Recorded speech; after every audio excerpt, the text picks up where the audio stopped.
నమస్తే welcome to స్వతంత్ర news headlines.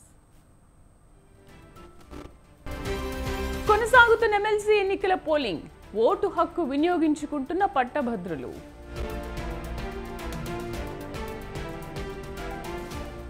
Umamaheswararao కస్టడీపై ఇవాళ విచారణ, వారం పాటు కస్టడీకి కోరుతూ ఏసీబీ పిటిషన్. సుప్రీంకోర్టులో కేజ్రీవాల్ పిటిషన్, 7 రోజుల పాటు మధ్యంతర bail పొడిగించాలని petition.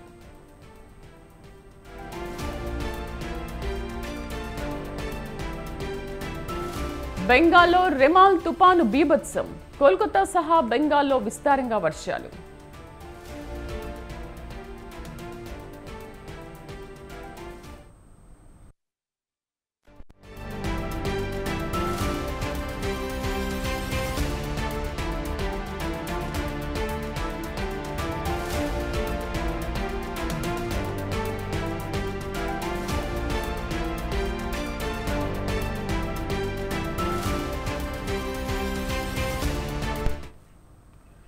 Delhi liquor scam కేసులో తనకు మంజూరు చేసిన మధ్యంతర బెయిల్ను పొడిగించాలంటూ ఢిల్లీ సీఎం అరవింద్ కేజ్రీవాల్ సుప్రీంకోర్టుకు విజ్ఞప్తి చేశారు. ఈ మేరకు మరో వారం రోజుల పాటు బెయిల్ పొడిగించాలని పిటిషన్ దాఖలు చేశారు. అనారోగ్య సమస్యలతో బాధపడుతున్న నేపథ్యంలో కొన్ని కీలక వైద్య పరీక్షలు చేయించుకోవాల్సి ఉందని కోర్టుకు తెలిపారు. జైల్లో ఉన్న కాలంలో 7 కిలోల బరువు తగ్గడం, కీటోన్స్ పెరగడం వంటి అనారోగ్య సమస్యలకు సరైన చికిత్స తీసుకోవాల్సి ఉందని, ఇందుకోసం పెట్ స్కాన్ వంటి కీలక టెస్టులు చేయించుకోవాలని వైద్యులు సూచించారని తెలిపారు. ఈ క్రమంలోనే తన బెయిల్ గడువును 7 రోజుల పాటు పొడిగించాలని కేజ్రీవాల్ కోర్టును అభ్యర్థించారు.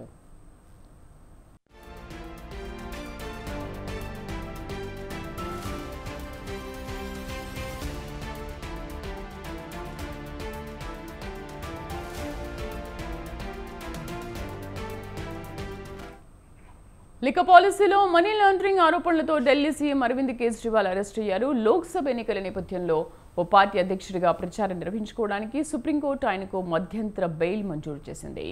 జూన్ 1 వరకు బెయిల్ మంజూరు చేసిన అత్యున్నత న్యాయస్థానం జూన్ 2న తిరిగి జైలుకు వెళ్లాలని ఆదేశించింది. అయితే బెయిల్ మంజూరు విషయంలో కేజ్రీవాల్ను స్పెషల్గా ట్రీట్ చేసిందంటూ బీజేపీ వర్గాలు సుప్రీంకోర్టు తీర్పును ఆక్షేపించాయి. కేంద్ర హోంమంత్రి అమిత్ షా కూడా ఈ విషయంపై స్పందిస్తూ కేజ్రీవాల్ విషయంలో కొన్ని మినహాయింపులు ఇచ్చినట్లుందని పరోక్షంగా ఆరోపించారు. ఈ నేపథ్యంలో తాజాగా బెయిల్ పొడిగించాలంటూ కేజ్రీవాల్ దాఖలు చేసిన పిటిషన్పై సుప్రీంకోర్టు ఎలా స్పందించనుందనే విషయంపై సర్వత్రా ఆసక్తి నెలకొంది.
వరంగల్, ఖమ్మం, నల్గొండ పట్టభద్రుల ఎమ్మెల్సీ స్థానానికి ఉప ఎన్నిక పోలింగ్ కొనసాగుతోంది. ఉదయం 8 గంటలకు ప్రారంభమైన పోలింగ్ సాయంత్రం 4 గంటల వరకు కొనసాగనుంది.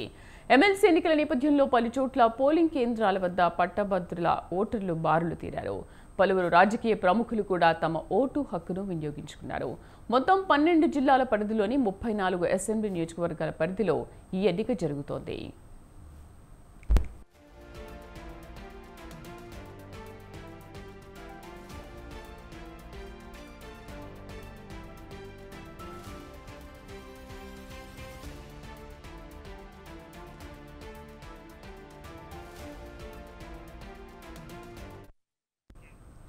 భువనగిరి డివిజన్ పరిధిలో 22, చౌటుప్పల్ డివిజన్ పరిధిలో 15 కలిపి మొత్తం 37 కేంద్రాల్లో పోలింగ్ కొనసాగుతోంది. వివిధ పార్టీలకు చెందిన పలువురు నేతలు పట్టభద్రుల ఎమ్మెల్సీ ఎన్నికల్లో తమ ఓటు హక్కును వినియోగించుకున్నారు. సూర్యాపేటలోని జూనియర్ కళాశాలలో బీఆర్ఎస్ నేత మాజీ మంత్రి జగదీష్ రెడ్డి ఓటు వేశారు.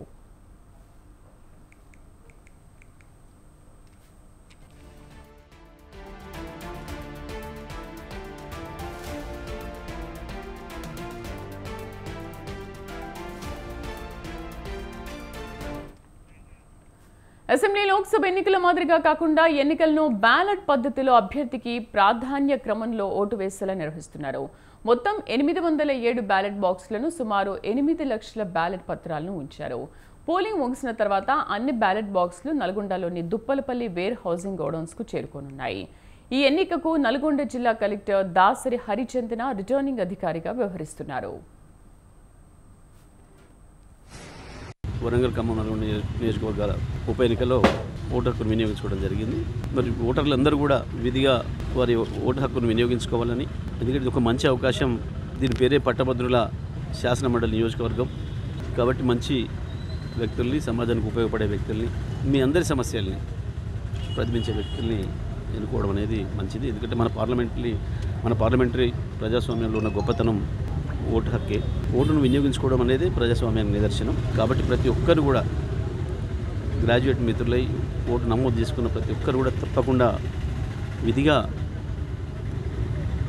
ఈ పోలింగ్లో ఈ పట్టభద్రుల ఎమ్మెల్సీ నియోజకవర్గానికి 2021 మార్చిలో జరిగిన ఎన్నికల్లో బీఆర్ఎస్ అభ్యర్థి పల్లా రాజేశ్వరరెడ్డి విజయం సాధించారు. గతేడాది జరిగిన అసెంబ్లీ ఎన్నికల్లో ఆయన జనగామ నుంచి ఎమ్మెల్యేగా గెలుపొందడంతో ఈ స్థానానికి రాజీనామా చేశారు. దీంతో ఉప ఎన్నిక అనివార్యమైంది. ప్రధానంగా 3 పార్టీల మధ్య పోటీ నెలకొంది. కాంగ్రెస్ తరఫున తీన్మార్ మల్లన్న, బీజేపీ నుంచి ప్రేమేందర్ రెడ్డి, బీఆర్ఎస్ తరఫున రాకేష్ రెడ్డి బరిలో నిలిచారు. మొత్తం 52 మంది అభ్యర్థులు తమ అదృష్టాన్ని పరీక్షించుకుంటున్నారు. ఉప ఎన్నికల్లో గెలుపొందే అభ్యర్థి 2027 మార్చి వరకు ఎమ్మెల్సీగా కొనసాగుతారు. ఇక జూన్ 5న ఎన్నికల ఫలితాలు ప్రకటించనున్నారు. పూర్తి సమాచారం వరంగల్ కరెస్పాండెంట్ సుధాకర్ లైవ్లో అందిస్తారు. సుధాకర్, ఇప్పటి వరకు 4 అవర్స్ దాటుతుంది. ఎంత శాతం మేర పోలింగ్ నమోదైంది? అలాగే ముఖ్యంగా మావోయిస్టు ప్రభావిత ప్రాంతాల్లో ఎటువంటి కట్టుదిట్టమైన భద్రతా ఏర్పాట్లు చేశారు? పోలీసుల నిఘా ఎలా ఉంది అక్కడ? మొత్తం మీద చూస్తే ఈరోజు ఎమ్మెల్సీ పట్టభద్రుల ఉప ఎన్నికలు ప్రశాంతంగా కొనసాగుతున్నాయి. ఇప్పటి వరకు 11 గంటల టైం వరకు మొత్తం 18% ఓటింగ్ శాతం నమోదని చెప్పుకోవచ్చు. ఎందుకంటే ఉదయం పూట కొద్దిగా ఎండ ఎక్కువ ఉండడంతో పాటు పబ్లిక్ కూడా ఉదయాన్నే వచ్చి ఓటర్స్ వారి యొక్క ఓటు హక్కు వినియోగించుకోవడం జరుగుతుంది. దీనికి సంబంధించి పూర్తి స్థాయిలో కూడా ఇక్కడ కావాల్సిన ఓటర్లకు కావాల్సిన ఏర్పాట్లు కూడా మొత్తం ఇక్కడ ఉన్న అధికారులు కూడా మొత్తం ఏర్పాటు చేయడం జరిగింది. ఉమ్మడి వరంగల్ జిల్లాకు సంబంధించి 6 జిల్లాలున్నాయి. 6 జిల్లాలకు సంబంధించిన 6 కలెక్టర్ 6గా వ్యవహరిస్తూ ప్రతి ఒక్క పోలింగ్ కేంద్రం దగ్గరికి వెళ్లి వారే క్షుణ్ణంగా పరిశీలించడం జరుగుతుంది. దీంతో పాటు పోలీస్ భారీ బందోబస్తు కూడా నిర్వహించడం జరుగుతుంది. ఎందుకంటే ఏజెన్సీ ప్రాంతాలలో గత కొద్ది రోజులు చూస్తే ఇటు మావోయిస్టుల గుతకం కూడా జరుగుతుంది. ఇటు తెలంగాణ, ఆంధ్రప్రదేశ్, ఛత్తీస్గఢ్ అయిన వరంగల్ సంబంధించి బార్డర్ కూడా ఉంది. దీనికి సంబంధించి ఆ ప్రాంతంలో కూడా ఎలాంటి ఇబ్బందులు జరగకుండా ములుగు ఏరియా ప్రాంతానికి సంబంధించి భూపాలపల్లి కానీ ఇటు ములుగు ఏరియాకి సంబంధించిన ప్రాంతాల్లో కూడా పోలీసులు భారీ బందోబస్తు కూడా నిర్వహించడం జరిగింది. 3 అంచెల భద్రతతో పాటు ఇక్కడ ఈ యొక్క కట్టుదిట్టమైన ఏర్పాట్లు చేసి ఎవరైనా అనుమానితులు ఉన్నా కూడా వారిని అందరినీ క్షుణ్ణంగా పరిశీలించిన తర్వాతనే వారందరినీ పంపించడం జరుగుతుంది. అదే కాకుండా వీరికి కావాల్సిన ఏర్పాట్లు కూడా మొత్తం చేయడం జరిగింది. పోలీసులు కూడా ఎవరినైనా కూడా ఈ యొక్క పోలింగ్ కేంద్రాలకు సంబంధించి వారు ఓటు వేసేయడానికి వచ్చినప్పుడు కూడా వారిని యొక్క క్షుణ్ణంగా పరిశీలించి వారి యొక్క మొత్తం 14 ఐడెంటిటీ ప్రూఫ్లలో ఏదైనా ఒక ఐడెంటిటీ ప్రూఫ్ పంపిస్తేనే కనుక వాళ్ళందరినీ పంపించడానికి కూడా వారు సిద్ధంగా ఉన్నారు.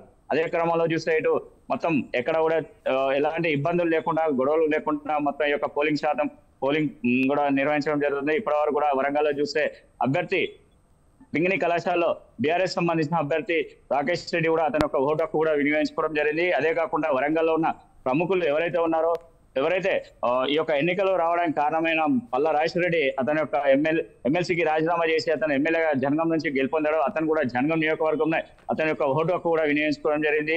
అదే కాకుండా దాంతోపాటు చూస్తే ముఖ్యంగా ఈ యొక్క ప్రతి ఒక్క పోలింగ్ కేంద్రాల్లో కూడా ఇంతమందికి గత కొద్ది చూస్తే ఇప్పుడు మనం ఆర్ట్స్ అండ్ సైన్స్ కాలేజీలో ఉన్నాం. ఇదే ఇక్కడ మనకి బ్యాక్ సైడ్ అవపడుతుంది. ఇదే పోలింగ్ కేంద్రంలో వరంగల్ కలెక్టర్ కూడా, హనుమకొండ కలెక్టర్ కూడా వారి యొక్క ఓటు హక్కు కూడా వారు కూడా వినియోగించుకున్నారు. మొత్తం మీద ఎలాంటి ఇబ్బందులు లేకుండా ఇక్కడ మొత్తం యొక్క పోలింగ్ పర్సెంటేజ్ కూడా మొత్తం కొనసాగుతుంది. ఏజెన్సీ ప్రాంతాల్లోకి వచ్చేసరికి ఏజెన్సీ ప్రాంతాల్లో కూడా సాయంత్రం 4 గంటల వరకు పోలింగ్ కూడా ముగియనుంది. అక్కడికి సంబంధించి ఎలాంటి ఇబ్బందులు లేకుండా పోలింగ్ సక్రమంగా నిర్వహిస్తున్నారు. దీంతో పాటు అక్కడ ఉన్న జిల్లా ఎస్పీల గారి వరంగల్ కమిషనర్ కూడా వారి యొక్క పర్యవేక్షణలో కూడా ఈ యొక్క పోలింగ్ సలింపు మొత్తం కొనసాగుతుంది. ఈ యొక్క పోలింగ్ కూడా మొత్తం గతంలో చూస్తే ఎప్పుడైనా కూడా ఇటు ఎంపీ కానీ ఎమ్మెల్యే ఎలక్షన్స్ కూడా మొత్తం ఈవీఎంల ద్వారా నిర్వహించడం జరిగింది. ఇప్పుడు బ్యాలెట్ జంబో బ్యాలెట్ ఉంది. మొత్తం 52 మంది అభ్యర్థులు ఉండడంతో పాటు 52 మంది అభ్యర్థులకు సంబంధించిన జంబో బ్యాలెట్ కూడా నిర్వహించడం జరిగింది. దీంతో పాటు బ్యాలెట్ పత్రం కూడా పెద్దగా ఉండడంతో పాటు ఏదైతే ఉందో ఇక్కడ పత్రం వేసినాక బాక్స్ ఉంటాయి. బాక్సులు ఒకటి నిన్న తర్వాత దాంతో పాటు ఇంకో చిన్న బాక్స్ కూడా ఏర్పాటు చేయడం జరిగింది. ఎలాంటి ఇబ్బందులు లేకుండా ఈ యొక్క బ్యాలెట్ కూడా నిర్వహించడం జరుగుతుంది.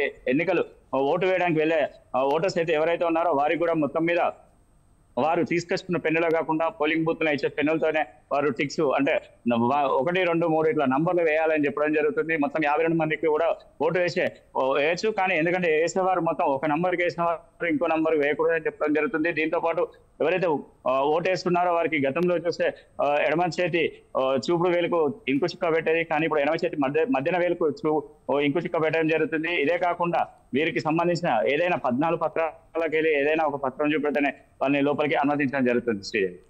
సుధాకర్, అసెంబ్లీ ఎన్నికల ప్రచార హోరులో ఏ విధంగా అయితే ప్రచారం చేశారో ఎమ్మెల్సీ ఎన్నికల ప్రచారంలో కూడా అదేవిధంగా వాళ్ళ ప్రచార హోరును కొనసాగించారు. సో ఈ నేపథ్యంలో ఓటు హక్కును ప్రతి ఒక్కరు కూడా వినియోగించుకుంటున్నారా? ముఖ్యంగా మహిళా ఓటర్లు ఏ విధంగా ఉన్నారు అక్కడ? శ్రీదేవి, ముఖ్యంగా చూస్తే గత ఎమ్మెల్యే ఎంపీ ఎలక్షన్స్ లో ఎట్లయితే ప్రచారం నిర్వహించారో ఈ ఎమ్మెల్సీ కూడా అట్లనే మొత్తం 3 పార్టీలకు సంబంధించి బీఆర్ఎస్, బీజేపీ, కాంగ్రెస్ సంబంధించిన మొత్తం అధినాయకత్వం వచ్చి ఒక వరంగల్, ఖమ్మం, నల్గొండ 3 ఉమ్మడి జిల్లాలనే వారి యొక్క గత కొద్ది రోజుల నుంచి కూడా ప్రచారం చేయడం జరిగింది. పెద్ద ఎత్తున ప్రచారం కూడా చేశారు. వారికి కావాల్సిన ఓటర్లను కూడా ప్రతి ఒక్కరి దగ్గరికి వెళ్ళి కలవడం జరిగింది. వారితో పాటు సామరింపులు కూడా చేసుకున్నారు. కొంతమంది అయితే ముందస్తు వారు వచ్చి ఓటు కూడా వేయాలని చెప్పేసి సుదూర ప్రాంతాలు అయితే ఎవరైతే ఉన్నారో కొంతమంది ఇప్పుడు గ్రామీణ ప్రాంతాల్లో ఉన్న వారిని హైదరాబాద్ లో కానీ బెంగళూరు తదితర ప్రాంతాలలో ఉద్యోగస్తులు కూడా ఉన్నారు. వారందరినీ కూడా పిలిపించి మరి వాళ్ళతో కూడా ఓటు వేయించుకోవడం జరుగుతుంది. ముఖ్యంగా చూస్తే మహిళలు కూడా, ఎందుకంటే మహిళల ఓటింగ్ శాతం కూడా ఎక్కువ శాతం ఉండడంతో పాటు మహిళలు కూడా వచ్చి వారి కూడా పెద్ద సంఖ్యలో వచ్చి వారు కూడా ఓటు కూడా వారి యొక్క ఓటు కూడా ఎక్కడప్పుడు వారు నిర్వహించుకోవడం జరుగుతుంది. కొంతమందికి సుదూర ప్రాంతాల నుండి వచ్చే వారిని ఏదైతే ఉన్నారో డైరెక్ట్ నేరుగా పోలింగ్ కేంద్రాలకి తరలించి అక్కడి నుంచి ఓట్లు ఏపీ ఇవ్వడం జరుగుతుంది. శ్రీదేవి. సుధాకర్, ముఖ్యంగా పోలింగ్ కేంద్రాల వద్ద ఎటువంటి అవాంఛనీయ సంఘటనలు జరగకుండా ఎక్కడికక్కడ ఎటువంటి భద్రతని ఏర్పాటు చేశారు? మొత్తం మీద చూస్తే పోలింగ్ కేంద్రాల వద్ద కూడా ఎలాంటి అవాంఛనీయ సంఘటనలు జరగకుండా కొన్ని ఏవైతే సమస్య కేంద్రాలు ఉన్నాయో వాటి వద్ద కూడా గట్టి నిఘా కూడా ఏర్పాటు చేయడం జరిగింది. వరంగల్ కమిషనర్ అంబర్ కిషోర్ పర్యవేక్షణలో కూడా ఈ యొక్క మొత్తం ప్రతి ఒక్క పోలింగ్ కేంద్రం వద్ద కూడా ఒక ఎస్ఐ, సిఎస్ఐ అధికారులను కూడా పెట్టించి వారి యొక్క మొత్తం పూర్తి స్థాయిలో పరిశీలించిన తర్వాత ఎలాంటి ఇబ్బందులు జరగకుండా చూడడం జరుగుతుంది. ముఖ్యంగా చూస్తే ఒక మహబూబాద్ పట్టణ కేంద్రంలోనే ఇంతమందికి కొద్దిసేపటి క్రితమే చిన్న గొడవ, అంటే వారు ఒకరికంటే ఒకరు ఇద్దరు బీఆర్ఎస్ బీజేపీ సంబంధించిన ఓటర్స్ వారు మాకంటే మా వాళ్ళు అని చెప్పేసి వాళ్ళు అనుకోవడంతో పాటు అక్కడ చిన్న తోపులాట జరిగింది. అది తప్ప ఇప్పటివరకు ఎలాంటి సంఘటనలు కూడా ఏం జరగకుండా ఉన్నాయి. మొత్తం ఇప్పటివరకు అయితే ప్రశాంతంగానే పోలింగ్ కొనసాగుతుంది. శ్రీదేవి. ప్రచార హోరు చూసినప్పుడు సుధాకర్, అంటే ఎవరి గెలుపు ధీమాలో వాళ్ళు ఉన్నారు కదా, సో ముగ్గురులో ఎవరి గెలుపు ధీమా ఎక్కువగా కనిపిస్తోంది అక్కడ? శ్రీదేవి, ఇక్కడ ప్రచార హోరులో చూస్తే ఎందుకంటే తెలంగాణ రాష్ట్రం మొత్తం కాంగ్రెస్ వైపు చూసింది. కానీ ఇప్పుడు ఎన్నికలు వస్తున్న కొద్దీ ఇక్కడ క్యాండిడేట్లను చూడడం జరుగుతుంది. ఇటు బీజేపీ నుంచి ప్రేమేందర్ రెడ్డి గతంలో కూడా ఎమ్మెల్సీ అభ్యర్థిగా పోటీ చేయడం జరిగింది. అదే కాకుండా అతను ఎమ్మెల్యే కూడా పోటీ చేయడం జరిగింది. కానీ అతనికి ఎప్పుడు కూడా గెలుపు అనేది వర్ణించలేదు. దాంతో పాటు ఇటు చూస్తే తీర్మానం గత 2019లో జరిగిన ఉప ఎన్నికలు 2021లో జరిగిన ఎన్నికల్లో కూడా తీర్మానం కొద్ది తేడాతోనే ఇదే పల్లారాజరెడ్డి చేతిలో కొద్ది తేడాతోనే ఓడిపోవడం జరిగింది. కానీ ఇప్పుడు బీఆర్ఎస్ పార్టీ నుంచి గతంలో బీజేపీ పార్టీలో అయితే ఉన్నారో అదే రాకేష్ రెడ్డి ఉన్నారు. రాకేష్ రెడ్డికి BJP party ticket BRS party ticket ఇచ్చారు. బీఆర్ఎస్ పార్టీ నుంచి ఇప్పుడు రాకేష్ రెడ్డికి ఎక్కువ శాతం గెలుపు శాతం ఉందని చెప్పుకోవచ్చు. ఎందుకంటే రాకేష్ రెడ్డికి అతనికి ఉన్న అభిమానులు కానీ అతని పైన ఉన్న సింపతి కానీ అతనికి ఎక్కువ ప్లస్ అయ్యే అవకాశాలు ఉంది. ఇటు ఎందుకంటే తీన్మార్ మల్లన్న ఆదేశ్ చింతపట్ల నవీన్ అతను కూడా ఎందుకంటే గతంలో 2-3 సార్లు కూడా అతను పోటీ చేసినా కూడా అతను గెలవలేకపోయాడు. ఇప్పుడు అధికార పార్టీలో ఉన్నారు. అధికార పార్టీలో ఉన్న మాకు ఏం సాధిస్తారనే ఉద్దేశంగా కూడా కొంతమంది అతని పైన వస్తున్న వార్తలు నెగిటివ్ వార్తలే కానీ అతనికి ఓటింగ్ శాతం కూడా పడకపోవచ్చు అని చెప్పడం జరుగుతుంది. ఎందుకంటే కాంగ్రెస్ ప్రభుత్వం గతంలో ఇచ్చిన 6 హామీలు కానీ ఇతరాంతా కూడా ఇవి కూడా సక్రమంగా నిర్వహించకపోవడంతో పాటు వారికి కూడా ఎక్కువ అవకాశాలు ఉండకపోవచ్చు. ఎందుకంటే ఇటు మరోపక్క బీజేపీ అభ్యర్థి ప్రేమేందర్ రెడ్డి ఉన్నారు. ప్రేమేందర్ రెడ్డి కూడా అతను కూడా గత ఎమ్మెల్సీలో కూడా పోటీ చేయడం జరిగింది. అంతమందికి ఎమ్మెల్యే కూడా పోటీ చేయడం జరిగింది. కాకపోతే ఇక్కడ స్థానికుడు అయినా కూడా ఓట్లు పడతాయా ఎందుకంటే కేంద్రంలో బీజేపీ ఉంది. దాన్ని బట్టి చూస్తే ఇక్కడ కేంద్రంతో పాటు ఇక్కడ పడాలని పడతాయా పడే అని వేచి చూడాల్సి ఉంది. ఎందుకంటే ఇది 5వ తారీఖు వరకు ఎలా ఉంటుంది, ఇప్పుడు మొదటి ప్రాధాన్యత ఓటుతోనే గెలుస్తారా లేదంటే సెకండ్ ప్రాధాన్యత ఓటు చూసుకుంటే ఎవరు గెలుస్తారని చెప్పి చూడవచ్చు. ఎందుకంటే ఇప్పుడు వరకు ఎక్కువ శాతం చేస్తే పబ్లిక్ లో కూడా చివరిగా ఎండ తీవ్రత దృష్ట్యా ఏమైనా ఓటింగ్ శాతం తగ్గే అవకాశాలు కనిపిస్తున్నాయా, లేకపోతే ఓటర్లు బారులు తీరుతున్నారా? శ్రీదేవి ఇప్పటివరకు చూస్తే ఓటర్లు బారులు తీరింది అయితే చాలా తక్కువ శాతం ఉంది. ఎందుకంటే ఉదయం 8 గంటలకు పోలింగ్ ప్రారంభమైంది. 8 గంటల పోలింగ్ ప్రారంభం 8 గంటల నుంచి 10 గంటల వరకు కొన్ని చోట్ల ఓటర్లు అయితే బారులు తీరడం జరిగింది. కానీ ఇప్పుడు 11 కావస్తుంది. ఏ ఒక టైంలో కూడా ఇప్పటికే ఎండ తీవ్రత ఇప్పటి వరకు 39 డిగ్రీలు ఇక్కడ పైన ఉంది. ఈ యొక్క ఎండ తీవ్రతం బట్టి కూడా పబ్లిక్ ఎక్కువ శాతం రాకపోయే అవకాశాలు కూడా ఉన్నాయి. ఎందుకంటే గతంలో వచ్చిన పోలింగ్ శాతం కూడా అంటే 65% పోలింగ్ శాతం నమోదైంది గత సంవత్సరం 2021లో. కానీ ఇప్పుడు కూడా అంత శాతం వస్తుందా రాదా అని చెప్పి చూడాల్సిన పరిస్థితి ఉంది. ఎందుకంటే ఇప్పటి వరకు కూడా గతంలో కంటే ఈసారి కూడా ఓటర్లు అయితే ఏదైతే ఓటర్ల జాబితా నమోదు చేసుకున్న దానికి 60,000 పైచిలకు ఓటర్లు కూడా తక్కువ నమోదు చేసుకోవడం జరిగింది. దీన్ని బట్టి చూస్తే ఓటింగ్ శాతం పెరగకపోవచ్చు అని చెప్పి అవపడుతుంది. Sridevi. Right Sudhakar, thank you.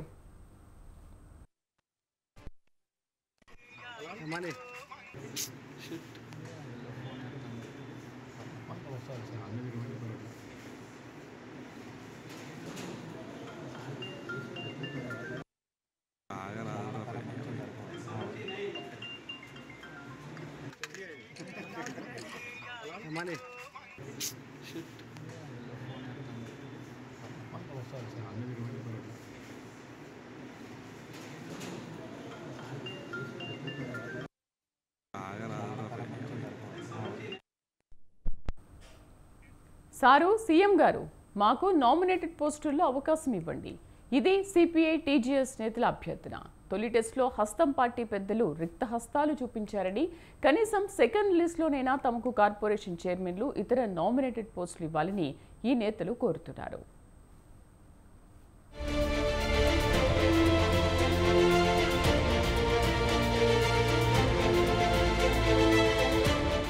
ఎన్నికల కోడ్ ముగిసిన అనంతరం ప్రకటించే నామినేటెడ్ పోస్టుల్లో తమకు అవకాశం కల్పించాలని సిపిఐ టీజేఎస్ నేతలు సీఎం రేవంత్ రెడ్డిని కోరారు.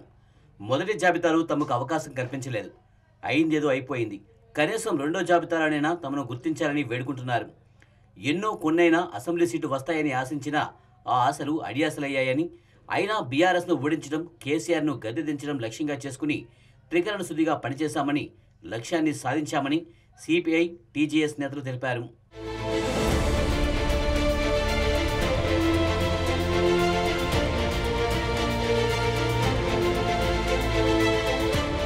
సిపిఐ, జనసమితి, కాంగ్రెస్ పార్టీలు జతకట్టి కూటమిగా ఏర్పడ్డాయి. కాలుకు బలపం కట్టుకుని మరీ కేసీఆర్ను ఓడించడమే లక్ష్యంగా గ్రామ గ్రామాన విస్తృతంగా ప్రచారం చేశారు. అసెంబ్లీ ఎన్నికల్లో ఘన విజయం సాధించి 65 సీట్లతో అధికారంలోకి వచ్చారు. మిత్రపక్షాలకు గత అసెంబ్లీ ఎన్నికల్లో సీట్లు ఇవ్వడం కుదరకపోవడంతో కాంగ్రెస్ నేతలు సిపిఐ టీజేఎస్ నేతలకు అనునయించి కాంగ్రెస్ అధికారంలోకి వచ్చాక కార్పొరేషన్ చైర్మన్లు, ఎమ్మెల్సీలు, ఇతర నామినేటెడ్ పోస్టుల్లో అవకాశం కల్పిస్తామని చెప్పారు.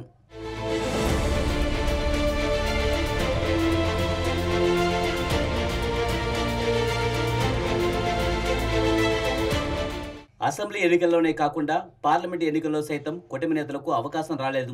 ఎంపీ ఎన్నికల్లో కనీసం 1-2 సీట్లైనా ఇవ్వాలని సిపిఐ నేతలు కోరగా, బీజేపీని ఓడించాలంటే కాంగ్రెస్ అభ్యర్థుల తప్పక పోటీ ఉండాలని, లేదంటే మొదటికే మోసం వస్తుందని చెప్పి సిపిఐని కాంగ్రెస్ నేతలు ఒప్పించారు. దీంతో సిపిఐ వెనక్కి తగ్గి ఎంపీ ఎన్నికల్లో పోటీకి దిగలేదు. కాంగ్రెస్ ఎంపీ అభ్యర్థుల విజయం కోసం సిపిఐ నేతలు అహర్నిశలు శ్రమించి ప్రచారం సాగించారు.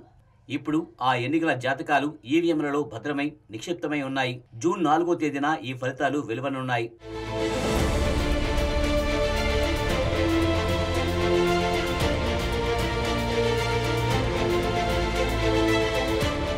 ఎంపీ ఎన్నికల్లో కాంగ్రెస్ అభ్యర్థుల గెలుపు కోసం సిపిఐ జాతీయ కార్యదర్శి నారాయణ, ఎమ్మెల్యే కోనంనేని సాంబశివరావు, చాడా వెంకటరెడ్డి, పల్లా వెంకటరెడ్డి విస్తృతంగా ప్రచారం సాగించారు. తొలుత పొత్తులో భాగంగా సిపిఐకు ఎమ్మెల్సీతో పాటు కొన్ని నామినేటెడ్ పోస్టులు ఇస్తామని అసెంబ్లీ ఎన్నికల సమయంలో కాంగ్రెస్ పార్టీ పెద్దలు హామీ ఇచ్చారు.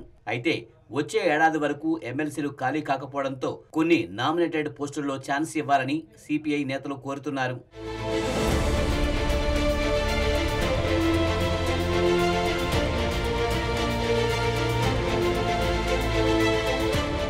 సిపిఐలో ఆ పార్టీ రాష్ట్ర కార్యదర్శిగా ఎమ్మెల్యే కోనంనేని సాంబశివరావు కొనసాగుతున్నారు. మాజీ ఎమ్మెల్యేలు చాడా వెంకటరెడ్డి, పల్లా వెంకటరెడ్డి, మాజీ ఎంపీ అజిజ్ పాషా, పస్య పద్మ, బాల మల్లేష్, నరసింహ, శంకర్, పలువురు రాష్ట్ర కార్యదర్శి వర్గ సభ్యులతో పాటు జిల్లాలో కొంతమంది కీలక నేతలు సిపిఐలో ఉన్నారు. రాష్ట్ర నేతలకు రాష్ట్ర స్థాయిలో, జిల్లా నేతలకు జిల్లా స్థాయిలో పదవులు ఇవ్వాలని సిపిఐ నేతలు కోరుతున్నారు. ఇక టీజేఎస్ పార్టీ చీఫ్ కోదండరాం పేరును ఇప్పటికే గవర్నర్ కోట ఎమ్మెల్సీకి రిఫర్ చేయగా అది పెండింగ్ లో ఉంది. కోడ్ ముగిశాక ఎమ్మెల్సీగా గవర్నర్ నుంచి గ్రీన్ సిగ్నల్ రావచ్చునని అందరూ భావిస్తున్నారు. టీజేఎస్ నేత ప్రొఫెసర్ పిఎల్ విశ్వేశ్వరరావు అసెంబ్లీ ఎన్నికల్లో పోటీ చేయాలనుకున్న పొత్తులో భాగంగా వెనక్కి తగ్గారు. బైరి రమేష్, ధర్మార్జన్తో పాటు మరికొంతమంది నేతలు టీజేఎస్ ఆవిర్భావం నుంచి పనిచేస్తూ కోదండరాంకు అండగా ఉన్నారు. వీరికి అవకాశం ఇవ్వాలని కోదండరాం కోరుతున్నారు.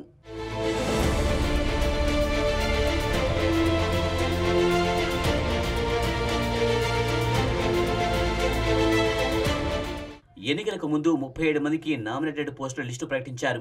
రెండో లిస్టులో మరికొంతమందికి నామినేటెడ్ పోస్టులో అవకాశం కల్పించనున్నారు. తొలి దశలో ఎమ్మెల్యే టికెట్ త్యాగం చేసి పోటీకి దూరంగా ఉన్నవారు పార్టీ అనుబంధ సంఘం నేతలకు అవకాశం ఇచ్చారు. పోలింగ్ ముగిసినప్పటి నుంచి సీఎం రేవంత్ రెడ్డి దీనిపై కసరత్తు చేస్తున్నట్లు తెలిసింది.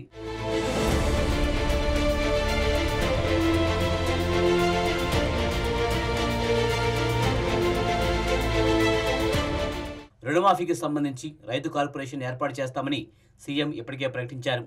విద్యాశాఖలో సమూల మార్పులు తెచ్చేందుకు విద్యా కమిషన్ ఏర్పాటు చేయనున్నారు. ఈ 2 పోస్టులకు కాంగ్రెస్ నేత కోదండరెడ్డితో పాటు రిటైర్డ్ ఐఏఎస్ ఆకునూరు మురళి పేర్లను సీఎం పరిశీలిస్తున్నట్లు చర్చ నడుస్తోంది. ఎంపీ ఎన్నికల షెడ్యూల్ ముందు 37 మంది కాంగ్రెస్ నేతలకు నామినేటెడ్ పోస్టు ప్రకటించారు. అయితే కోడ్ కారణంగా వారి నియామకంపై ఉత్తర్వులు ఇవ్వకపోవడం, కోడ్ అమల్లోకి రావడంతో వాళ్లు బాధ్యతలు చేపట్టలేదు. కోడ్ ముగిసిన తర్వాత వీరి నియామకంపై జీవోలు ఇవ్వనున్నారు.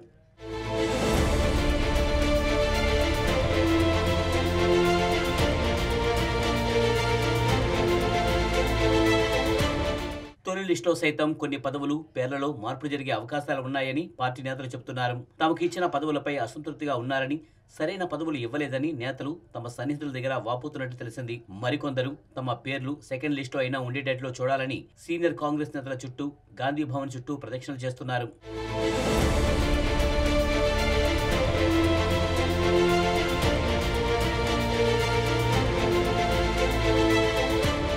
సెకండ్ లిస్టులో అయినా తెలంగాణ జనసమితి, సిపిఐ నేతలకు కార్పొరేషన్ పదవులు కట్టబెడతారా, లేక మొండి చేయి చూపించి కహానీలు చెబుతారా? సొంత పార్టీ నేతల అసంతృప్తులను చలారుస్తారా? ఈ ప్రశ్నలకు భవితే సమాధానం చెప్పాలి.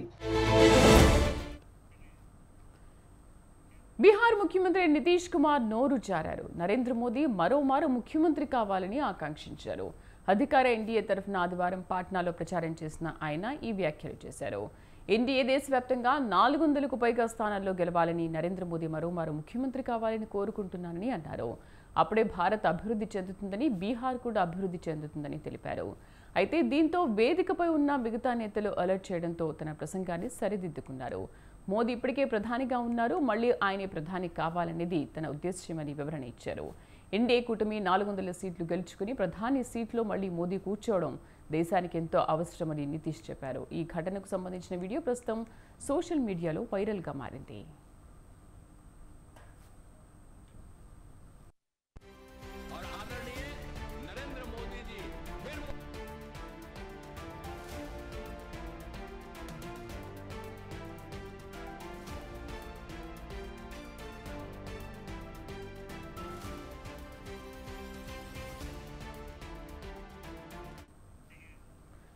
బంగారం కొనుగోలు చేయాలనుకునే వారికి ధరల భారం నుంచి ఊరట లభిస్తోంది. వరుసగా రెండో రోజు ధరలు పెరగకుండా స్థిరంగా కొనసాగుతున్నాయి.